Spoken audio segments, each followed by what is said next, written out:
Carta a los Romanos, capítulo 1,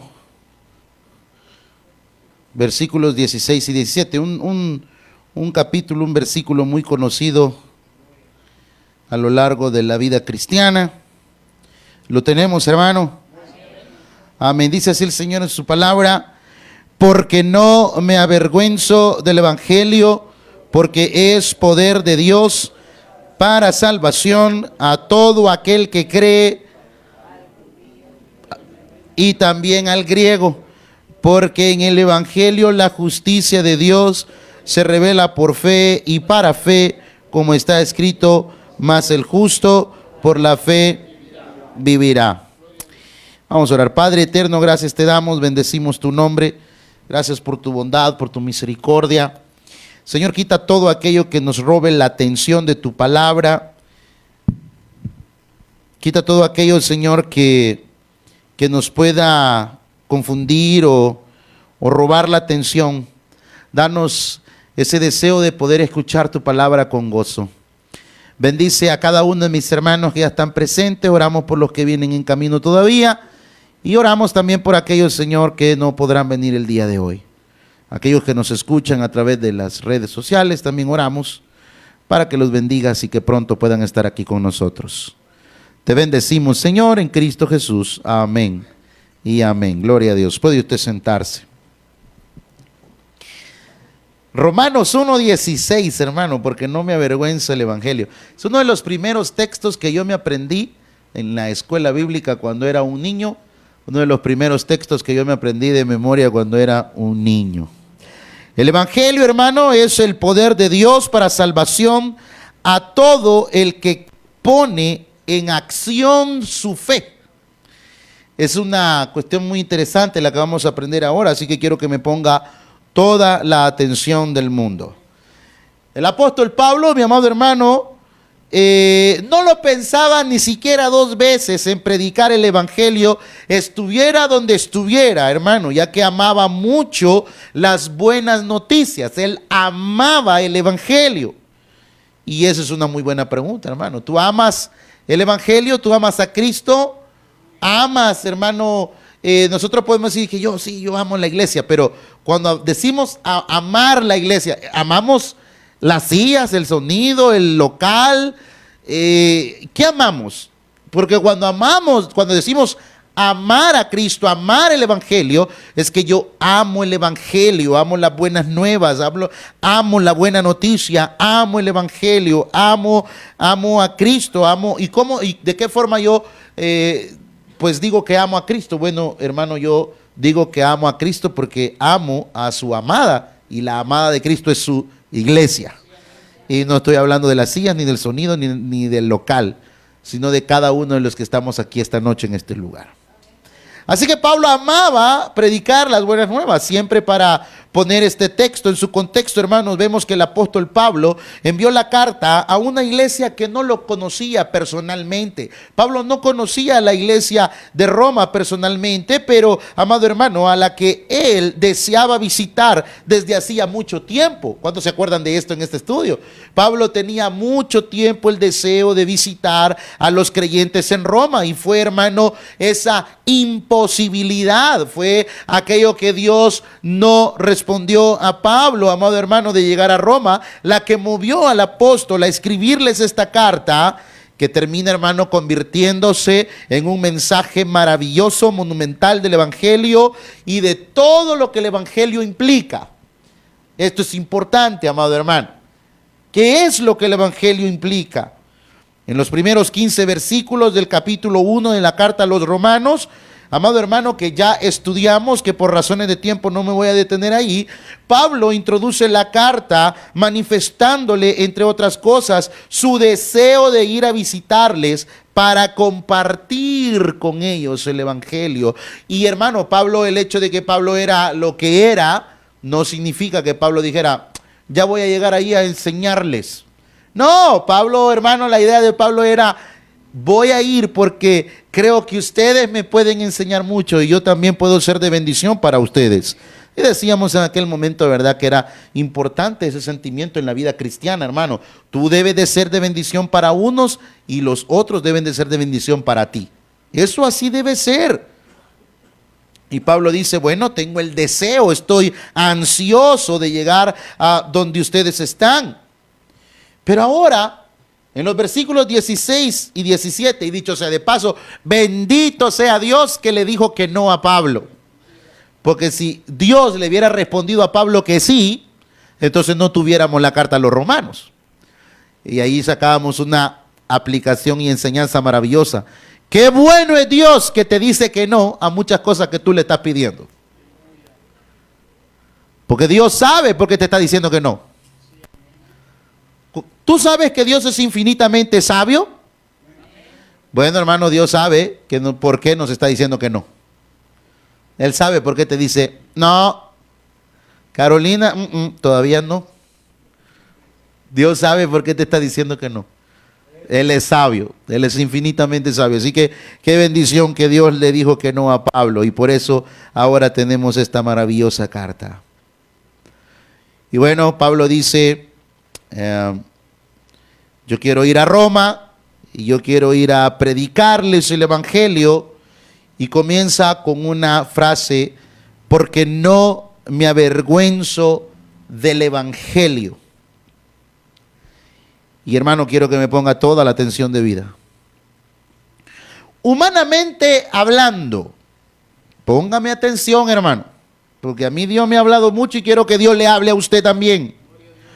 Humanamente hablando, Pablo tenía todas las razones del mundo para avergonzarse del evangelio. Voy a repetir lo siguiente.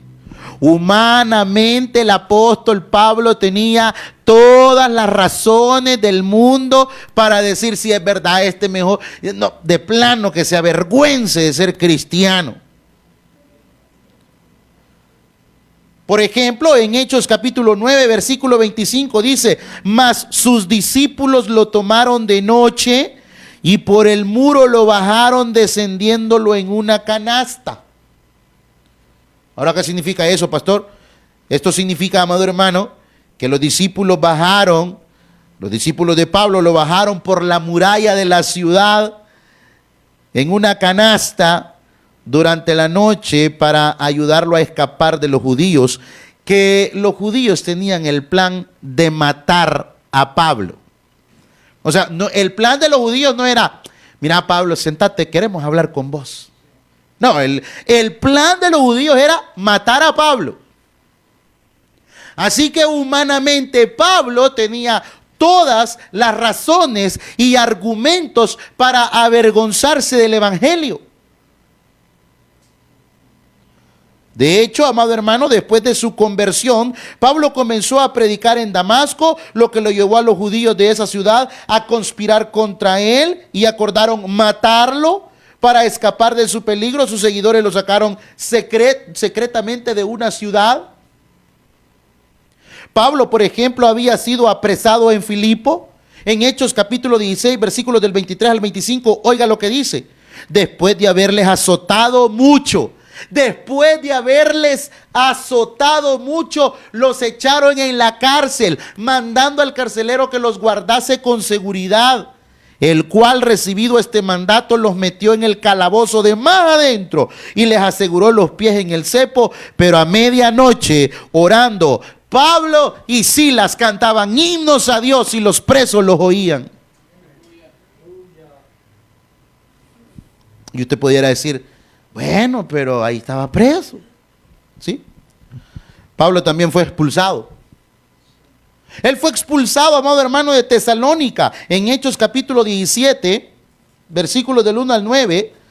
Mira lo que dice la palabra del Señor. Mira todo lo que este hombre ha vivido.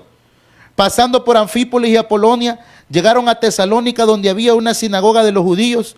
Y Pablo, como acostumbraba, fue a ellos y por 3 días de reposo discutió con ellos, declarando y exponiendo por medio de las Escrituras que era necesario que el Cristo padeciese y resucitase de los muertos, y que Jesús, a quien yo os anuncio, decía él, es el Cristo. Y algunos de ellos creyeron y se juntaron con Pablo y con Silas, y de los griegos piadosos gran número, y mujeres no pocas, nobles no pocas. Entonces los judíos no creían, teniendo celos. Tomaron consigo algunos ociosos, ociosos, haraganes, que no tenían nada que hacer, hombres malos, y juntando una turba. Hermano, era una cantidad de hombres. Y mira lo que dice. Y dice, y juntando una turba, alborotaron la ciudad y asaltando la casa de Jasón procuraban sacarlos al pueblo. Pero no hallándolos, trajeron a Jasón y algunos hermanos ante las autoridades de la ciudad, gritando: estos que trastornan el mundo entero también han venido acá, y a los cuales Jasón ha recibido. Y todos estos contravienen los decretos de César, diciendo que hay otro rey, Jesús. ¿Y qué dice, hermano? Lea conmigo el versículo 8, ¿cómo dice? Y alborotaron al pueblo y a las autoridades de la ciudad oyendo estas cosas. Pero obtenida fianza de Jasón y de los demás, los soltaron. Así que, hermano, podemos ver, amado hermano, que el hombre que nos está diciendo que no se avergüenza del evangelio porque es poder de Dios, había sido azotado, apedreado, expulsado. Se burlaron de él. Mira lo que dice en Hechos capítulo 17, versículo 32. Pero cuando oyeron lo de la resurrección de los muertos, unos se burlaban y otros decían: ya te oiremos acerca de esto otra vez.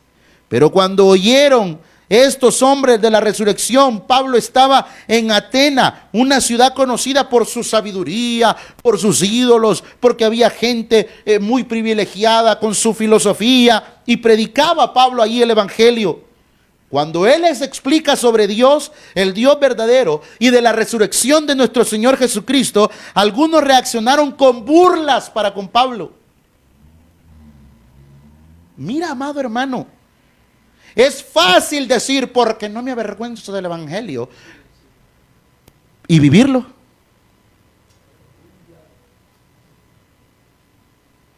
Azotado, apedreado, se burlaban de él, lo expulsaron. Pablo fue considerado como un imbécil en Corinto, por ejemplo. Ah, no, pastor, hasta ahí tampoco. ¿Cómo se llama eso? Orgullo. Orgullo. El orgullo que no nos deja caminar para la gloria de Dios. Pablo, el que nos dice en Romanos 1:16, porque no me avergüenzo del evangelio. Golpeado, apedreado, rechazado, humillado. Lo trataron como a un estúpido. En segunda carta a los Corintios 11:1 dice, Pablo comienza este capítulo pidiendo así: ojalá me toleraseis un poco de locura. Y este hombre le llama locura a la defensa de su fe, a la defensa de su apostolado.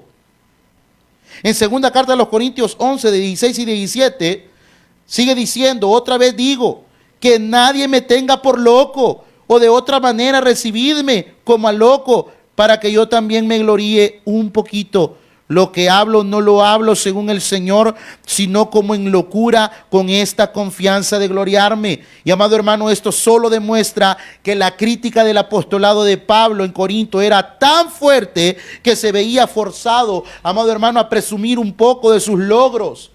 Por eso es que Pablo dice: yo tengo también de qué gloriarme. Así que en Corinto ciertos cristianos criticaban a Pablo, pero él, a pesar, amado hermano, de considerar su defensa como un acto de locura, mire qué hombre más piadoso, qué enseñanza más hermosa la que Pablo nos da, amado hermano, de piedad, qué enseñanza más linda la que nos da de modestia, de prudencia.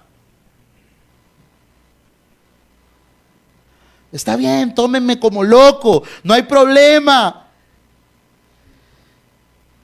La palabra que Pablo ocupa aquí en segunda carta a los Corintios como locura en el griego es afrón. Y esta palabra en el griego tiene el sentido de decir algo estúpido o ignorante.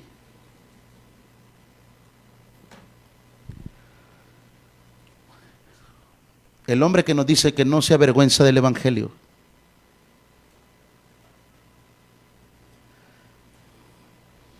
Y no solo fue expulsado, ni golpeado, azotado, no solamente fue ignorado, no solamente fue tratado como estúpido, sino que también fue apedreado y dejado medio muerto en Listra. En Hechos capítulo 14, 19 al 20, entonces vinieron unos judíos de Antioquía y de Iconio, que persuadieron a la multitud, y habiendo apedreado a Pablo, le sacaron fuera de la ciudad pensando que estaba muerto.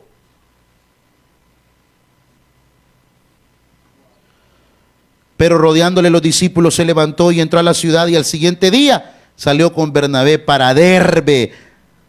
Mis amados hermanos, cualquier ser humano normal se habría sentido tentado a cambiar de trabajo, se habría sentido tentado a cambiar de religión. Cualquier humano normal se habría sentido tentado a cambiar de ministerio o de iglesia.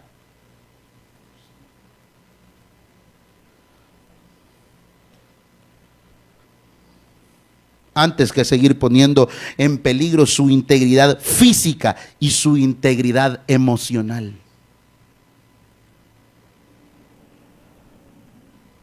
Qué maravilloso el ejemplo del apóstol Pablo.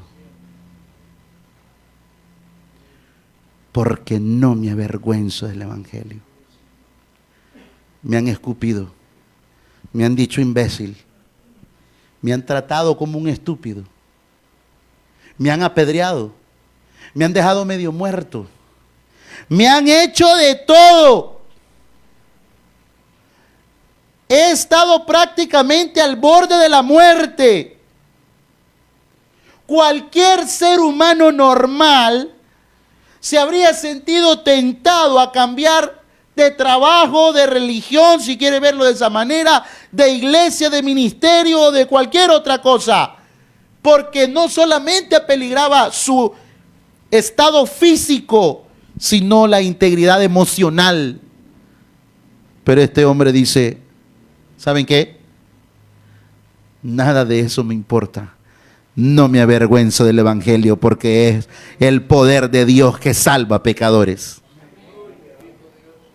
Y hermano, eso obviamente tiene una gran enseñanza para nosotros.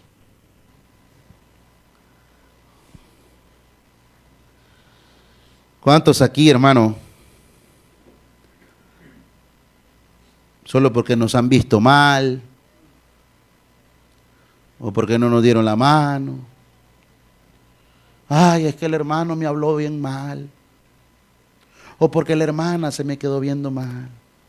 Deciden retirarse, irse de la iglesia y ya no seguir. Yo creo que tú no puedes decir que tú no te avergüenzas del evangelio. Con tus actitudes probablemente sí. Este hombre pasó, hermano, todo tipo de cosas. Lo apedrearon, lo dejaron medio muerto. Hermano, medio muerto. Yo no sé si a usted le ha caído una pedrada alguna vez. Hermano, lo dejaron medio muerto, lo dejaron tirado allí. Y por otra parte, amado hermano, en este punto de la historia que estamos viendo, que encierra la carta a los romanos, el cristianismo tenía una mala reputación en Roma y en todo el imperio. Los cristianos eran acusados de ser ateos. ¿Por qué? Porque no adoraban a los dioses del Olimpo. Así que los cristianos de Roma eran acusados de ateos porque no adoraban a los dioses del Olimpo. Y muchos pensaban, hermano, que los cristianos eran caníbales porque no podían entender qué era lo que pasaba en la cena del Señor. Cuando decían, bueno, vamos a tener la cena del Señor, esto representa el cuerpo y la sangre de nuestro Señor Jesucristo. Así que los cristianos de Roma eran acusados de ser caníbales.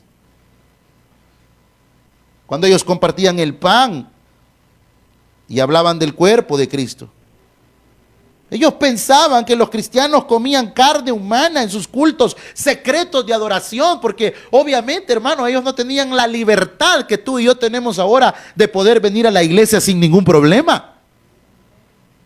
También eran considerados como un peligro para la estabilidad política del imperio. Ponga mucha atención a lo que estoy diciendo, porque la estabilidad de Roma giraba en torno a la adoración del emperador. Los césares eran vistos como personas divinas. Póngame atención aquí, hermano. Los césares eran vistos como personas divinas. Los romanos eran muy abiertos en materia de religión. Por ejemplo, ellos toleraban cualquier religión, siempre y cuando las personas estuvieran dispuestos a postrarse delante del César.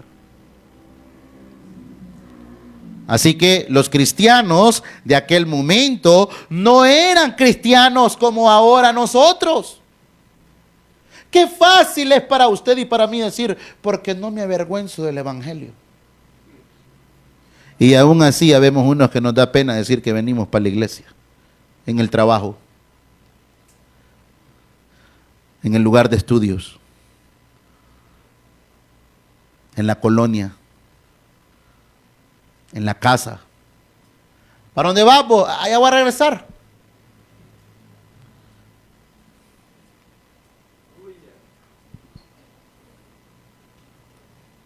Así que los romanos toleraban cualquier religión.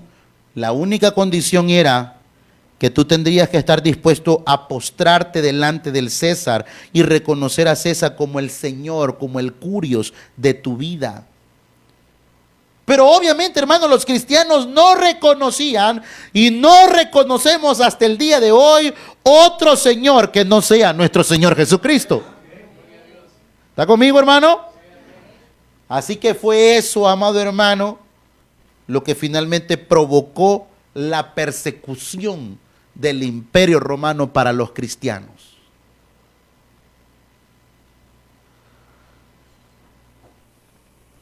De hecho, hermano, es lo mismo que pasa en el día de hoy. ¿Cómo así, pastor?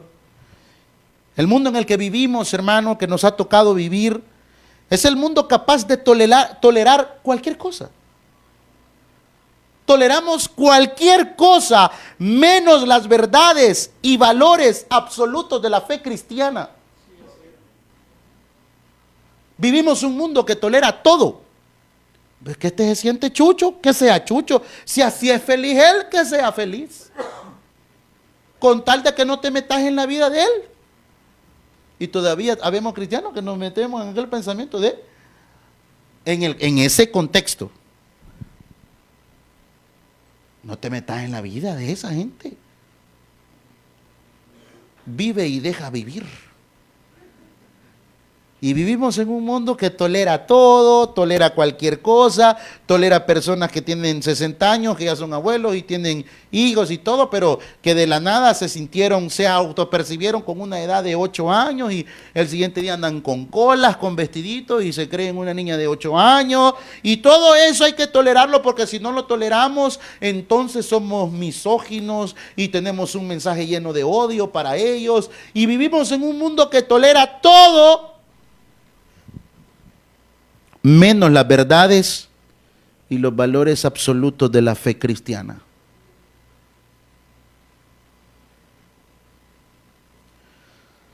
Hermano, nosotros vivimos en medio de una tolerancia peligrosamente intolerante.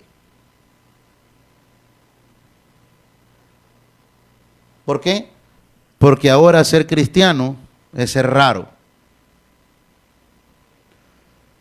¿Y sabe qué estamos haciendo en las iglesias hoy en día, hermano? Parecernos lo más posible al mundo para que la gente acepte la iglesia. Hacemos las cosas que el mundo hace para parecernos al mundo. ¿No se ha fijado usted en eso? Hacemos exactamente lo mismo que el mundo hace para que el mundo acepte la iglesia. Hermanos, los cristianos siempre hemos sido diferentes. Ese es el mundo que nos ha tocado vivir.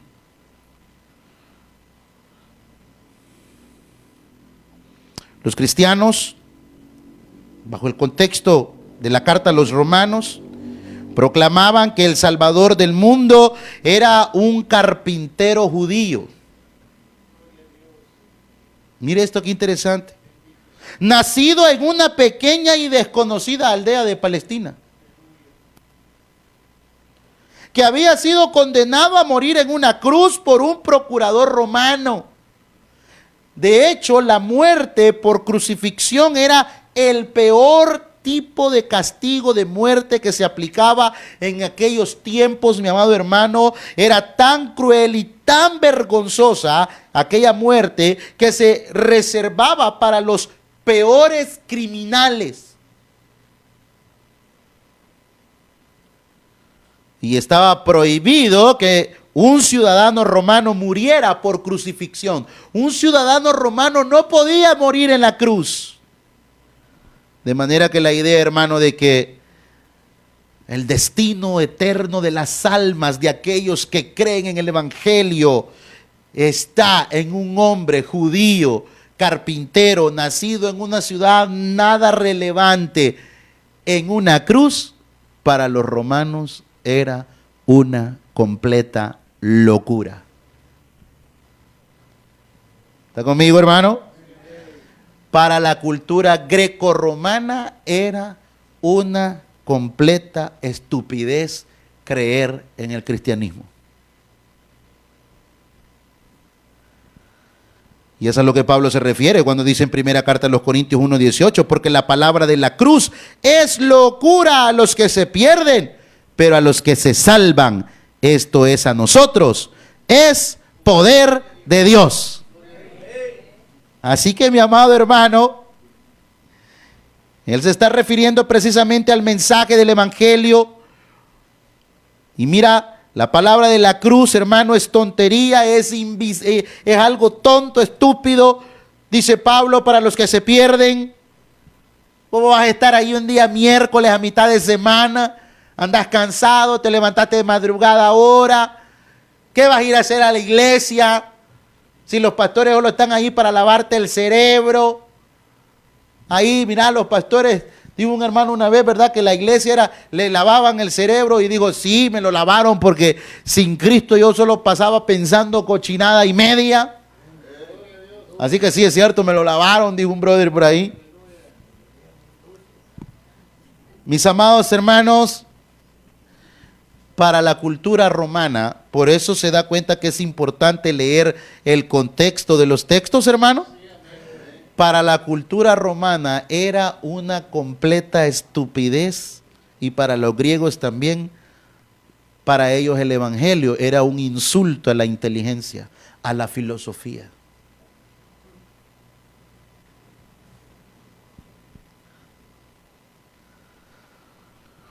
Por eso no es difícil suponer que algunos cristianos en Roma, y quizás algunos que están aquí sentados esta noche en este lugar,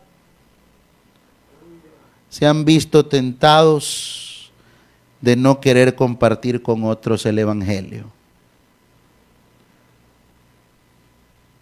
¿Saben tus amigos que sos cristiano? ¿Saben tus compañeros de trabajo? ¿Tus vecinos saben que tú eres cristiano? La gente que te rodea mira con tus actos que tú eres una persona cristiana.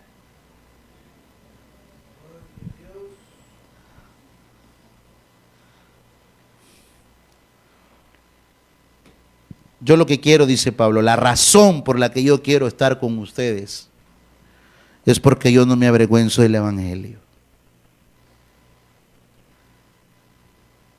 Azotado, apedreado, sacado medio muerto, encarcelado, tratado como un estúpido.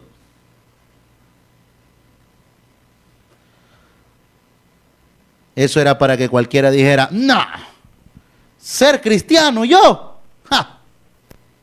estaba mejor antes cuando chupaba.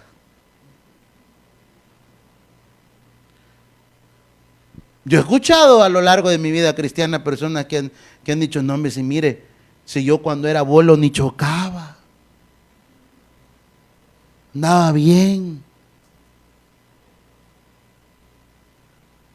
Hermano, esto es, con las razones que yo les he dado, bíblicas, ¿verdad que había razón para renunciar del evangelio, hermano? Porque estaban atentando la integridad física y emocional de Pablo. ¿Y sabe qué dice Pablo? Yo no me avergüenzo del evangelio. No me avergüenzo del evangelio. Porque es fácil, hermano, aprender o decir de memoria el texto. Como ya se lo dije cuando yo empecé este mensaje, ¿verdad? Que me emociona porque es uno de los primeros textos bíblicos que yo me aprendí de memoria en escuela bíblica. Porque no me avergüenzo del evangelio. Es muy fácil, amado hermano. Es re fácil citarlo de memoria sin saber qué dice el texto. Pero ya viendo ese contexto, ¿vas a seguir o vas a renunciar de este camino, hermano? ¿Qué pasó? ¿Te vas a retirar o vas a seguir? Pase lo que pase. Porque antes de nuestros intereses están los intereses del Dios soberano que es de nuestra vida. Antes de los nuestros, antes de mi integridad física, antes de mi integridad emocional, están los intereses del soberano Dios Todopoderoso. Y yo quiero que la iglesia entienda eso. Porque la iglesia que entiende eso, hermano, dice algunos teólogos estudiando esta parte bíblica, dicen los teólogos, si tú entiendes el versículo 16, porque no me avergüenzo del evangelio, porque es poder de Dios para salvación a todo aquel que cree, si tú entiendes eso, hermano, tú nunca más te vas a retirar del evangelio y vas a seguir hasta el último día de tu vida.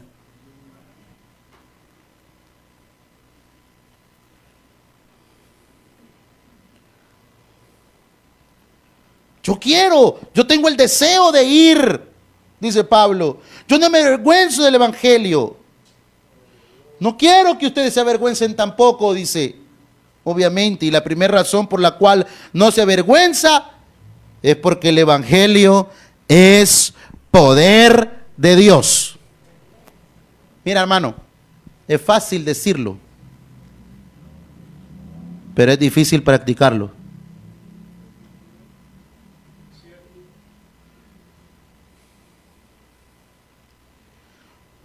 Todos en algún momento hemos desistido de venir a la iglesia.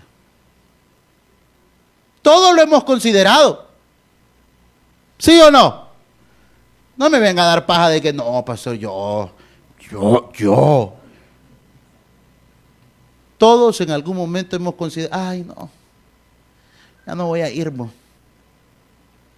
Y eso, ay, es que mucho problema. Mira, ya no voy a ir. Ay, no, es que no sé, el pastor, bien bravo. Pues, ¿cómo no lo vamos a regañar si no apaga el teléfono? Paguen el teléfono o póngalo en vibrador. Entonces, ay, no, qué tal cosa. Mira, mano, yo ya tengo años de venir diciendo esto. En toda iglesia hay algo que no está bien. En todas, hermano. En todas. No hay una iglesia que usted diga, no, mire aquí, fíjese que aquí los hermanos solo son paz y amor y nadie tiene problemas con nadie. Y fíjese que el pastor solo bien bonito como predica, él no predica así fácil, sino que él predica solo de bendición y fíjese, ¿no? En todas hay problemas. ¿A cuál peores, hermano? Aquí hay gente que dice, me voy de esta iglesia está enferma, esta iglesia aquí, que no sé acá, que no sé cuándo, que allá nos hemos encontrado a la reencarnación prácticamente del apóstol Pablo, la cuarta persona en la Trinidad, y es un hombre profundo en las escrituras. Preso está. Me acuerdo que hasta así me dijeron, mire, ese hombre es profundo en las escrituras. Como quien dice, usted es un estúpido que no sabe nada.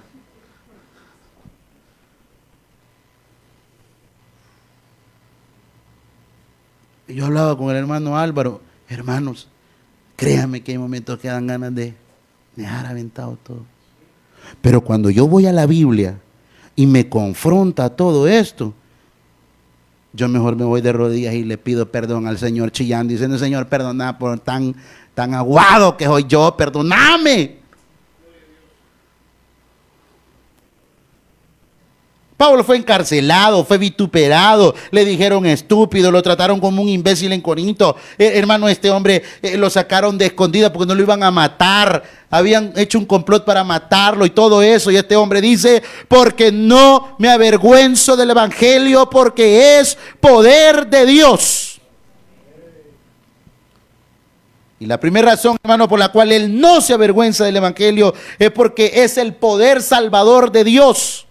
Pablo sabía, hermano, que ese mensaje que resultaba tan absurdo para la mente humana, para los romanos, era en realidad, hermano, el poder omnipotente de Dios para salvar a los pecadores, hermano. ¿Cuántos dicen amén a esto?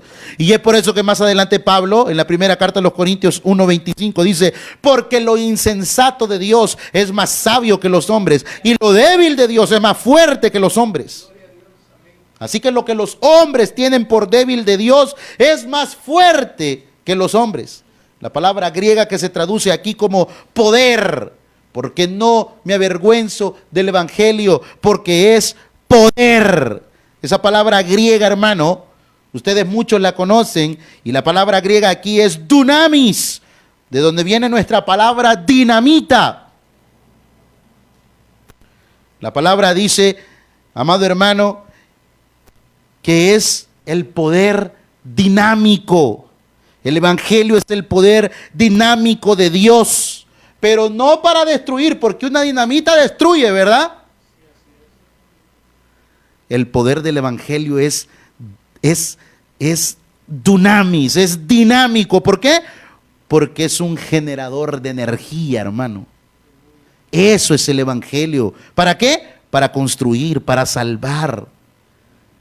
El evangelio es un poder que transforma, es un poder que dinamiza. ¿Está conmigo, hermano? Qué maravilloso es el evangelio de nuestro Señor Jesucristo. Y no importa lo que estemos viviendo, la gloria sea para Dios, hermano. El evangelio es el poder de Dios para que nos genera la energía para seguir adelante en medio de todo. Es el poder que nos salvó. Nada puede salvarnos, solo el poder de Dios. Nada puede salvarnos. No es la obra humana. No somos salvos por méritos propios. No somos salvos por X o Y cosa que hagamos. Somos salvos por el poder dinámico del evangelio de nuestro Señor Jesucristo, hermano. Por eso somos salvos. Y dice el texto, porque no me avergüenzo del evangelio, porque es poder de Dios. Segunda razón, porque es poder de Dios. Y está escrito de una forma, hermano, en el griego, de posesión. ¿Cómo así, pastor? O sea, el poder del evangelio proviene de Dios. El poder del evangelio proviene de Dios. Y solo a Dios le pertenece. Yo he escuchado testimonios, hermano, de gente que han sido marca diablo. Y de repente dice que ellos estaban oyendo un sermón y no sabían qué pasaba. Y Dios estaba ahí y ellos sentían algo en su corazón. Y hermano, sentían algo fuerte. ¿Por qué? Porque ese es el poder de Dios. Es el poder de Dios. Y nos dice, para salvación a todo aquel que cree. Esto es bien importante, hermano. Esto que voy a decir ahorita. Porque hay un pensamiento que circula en la vida cristiana de hace bastante tiempo atrás. No, y solo basta con creer. Usted crea. Bueno, yo he escuchado gente, usted crea y siga chupando.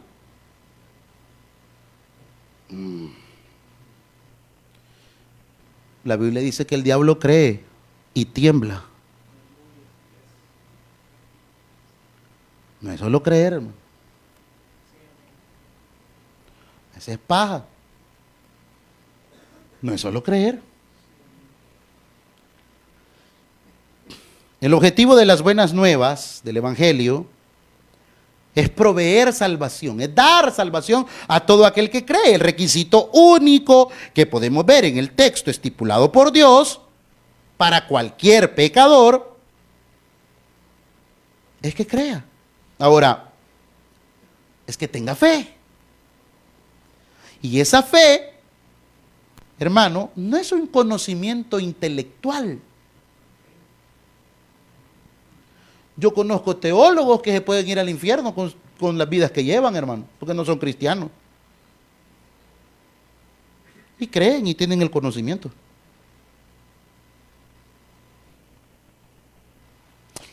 El texto dice, porque no me avergüenzo del Evangelio, porque es poder de Dios para salvación a todo aquel que cree. Este creer implica, hermano, una entrega de nuestras vidas a Cristo. No es lo mismo ser un profesante que ser un discípulo de Cristo. No es lo mismo ser un profesante que ser un discípulo de Cristo. ¿Cómo así, pastor? Un profesante es que... Y mire, ¿usted cree en Dios? Sí, yo creo en Dios. Hay mucha gente que dice que cree en Dios. No, Dios guarde. ¿Cómo voy a dejar de creer yo en papachús? No, si yo creo en Dios. No, eso es ser profesante. Ser un discípulo de Cristo es abandonar, es morir a nosotros, a nuestro pecado, a nuestro orgullo, a nuestra ira, a nuestra amargura, a nuestros resentimientos, a nuestra falta de perdón, a nuestra vida llena de pleitos, a nuestra vida llena de disensiones, divisiones, a nuestra avaricia, a nuestra lujuria. Cada uno de nosotros sabe con qué está luchando. Tú puedes decir que crees en Dios. Creer implica accionar.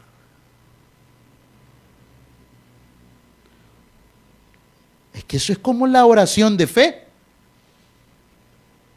No, si yo ya hice la oración. Pues si tú puedes hacer esa oración 100 veces si querés. Pero si no has nacido de nuevo es mentira. Yo he tenido oportunidades donde la gente me dice, pastor, los familiares al borde de la muerte, haga la oración. Pero que la repita. Tú puedes repetir esa oración 50,000 veces si usted quiere. La pregunta es, ¿has nacido de nuevo?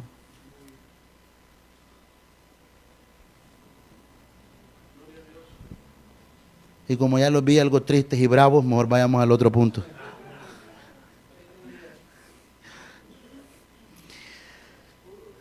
Algo trompudo, cabal. Al judío primeramente y también al griego, dice el texto. En el Evangelio no hay diferencias entre judíos y gentiles. El judío tiene cierta prioridad según el texto. Bueno, ¿por qué, pastor? Bueno, primeramente porque Dios, hermano, designó en algún momento su plan y Dios se equivocó. No, Dios sabía que ellos lo iban a rechazar.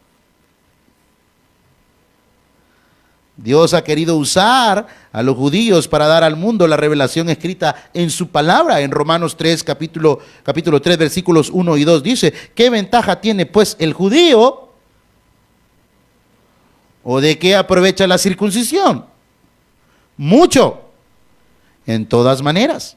Primero, ciertamente, que les ha sido confiada la palabra de Dios. Pero a los suyos vino. Los suyos no le recibieron. Y dice el texto que nosotros somos un injerto del pueblo de Dios. Otro día vamos a explicar eso. Y aquí, hermano, hay algo muy interesante. Pablo, el hombre que nos está diciendo esta noche, porque no me avergüenzo del evangelio, porque es poder de Dios, este hombre que dice que no le da pena decir que es cristiano, que no le da pena decir que es seguidor de Cristo, ese hombre que recibió cárceles, azotes, pedradas, tantas cosas que vivió, burlas, lo señalaron, hermano, este hombre sufrió, y este hombre que nos está diciendo que él ama el evangelio y él no se avergüenza del evangelio. Este mismo hombre era un hombre blasfemo, era un hombre que odiaba a Cristo, él odiaba a los cristianos, él odiaba al evangelio. De hecho, Pablo, hermano, dijo alguien por ahí que Dios siempre llama a personas que están ocupadas. Dios no usa haraganes. Dios siempre usa personas ocupadas. Y Pablo estaba tan ocupado matando cristianos. Así que el Señor, si tú estás ocupado, ven, te vamos a ocupar para otra cosa. Ese hombre que odiaba el evangelio, ahora nos viene a decir que él no se avergüenza del evangelio. Un hombre que, como lo vimos en el versículo 1 en este estudio, abandonó sus influencias políticas, sociales. Pablo era un hombre que tenía, hermano, un estatus social, político y religioso, hermano, en su época.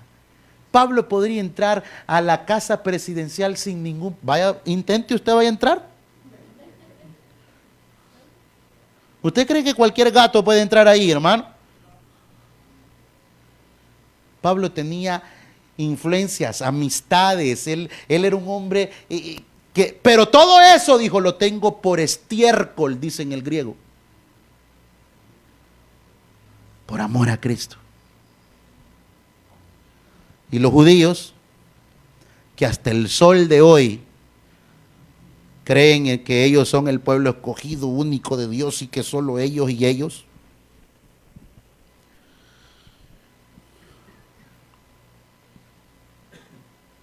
También a ellos, por la gran responsabilidad que tenían o tienen, el juicio de Dios estará sobre ellos.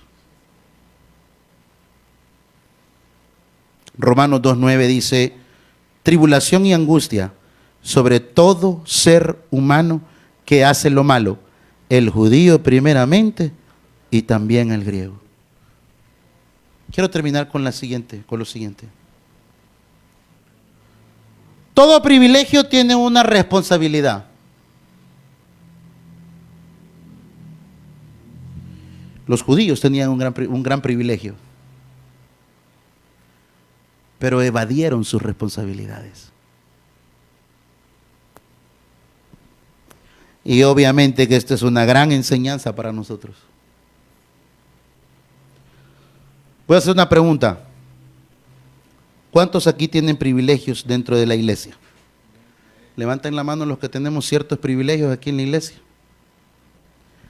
Una vez platicando con el hermano René,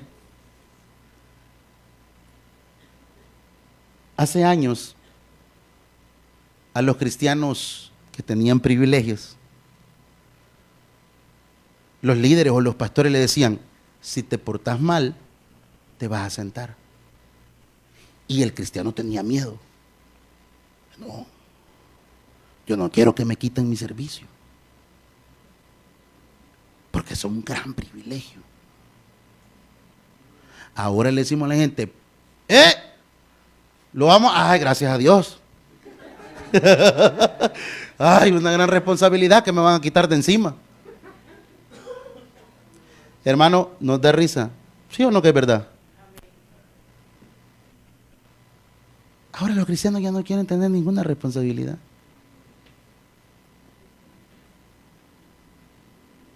Eso sí, voy a volver a preguntar, no me levanten la mano porque ya la levantaron. ¿Cuántos aquí tienen privilegios dentro de la iglesia? Amado hermano, ese privilegio que tú tienes es una gran responsabilidad. Ay, pastor, pero yo solo abro la puerta. Créeme que tienes una gran responsabilidad. Ay, pastor, pero yo solo estar aquí cuidando los carros. Hermano, tú tienes una gran responsabilidad. Y no es que, sí es responsabilidad cuidar el carro del hermano, pero tu privilegio te lo ha dado Dios. Ay, pastor, pero si yo solo vengo a trapear. Sí, pero ese privilegio te lo ha dado el Señor.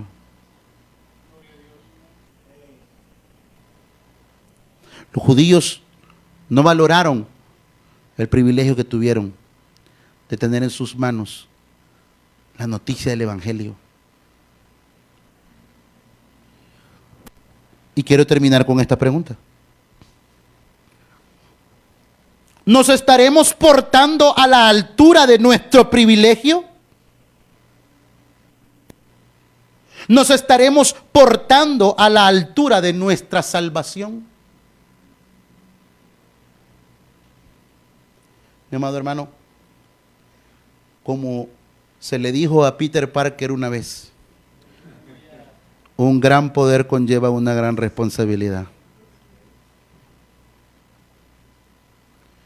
Si tú tienes privilegios de parte de Dios, cuídalos. No te avergüences de lo que eres en Cristo, porque este es el poder de Dios que salva pecadores como nosotros. Démosle un aplauso al Señor.